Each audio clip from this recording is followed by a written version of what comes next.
we think of war as front lines and tanks and artillery. I would submit that, in the modern era, economic warfare and psychological warfare are already in play, and that China has been quite effective in those media, those channels of war fighting.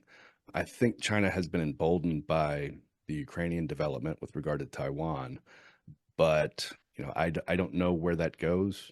I think if it does go, it creates a large problem. I did some consulting work for some of the warfighting labs for DoD with regard to littoral Chinese operating technologies, and so they are certainly ramping up and adapting to that new potential threat. But that said, I know we're talking about China. I want to zoom out a little bit. I think what we're seeing in the US is we fight proxy wars, but I actually think that what we're doing right now is fighting an inter-administrative proxy war with ourselves.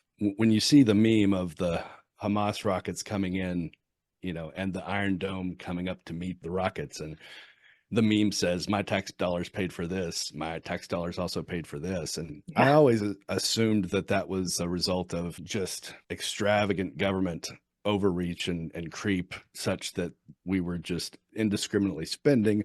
And then maybe there's some rival programs within different agencies that are, that have different interests. But I tend to think that what we're seeing both with the Houthis in Iran and the Democrats meeting with Zelensky to try to affect that peace deal, I think we're seeing an interpolitical, I wouldn't call it a civil war, but it's a series of proxy wars to weaken Trump. And so that seems to be playing out as well. And I think China is going to definitely have a role in that.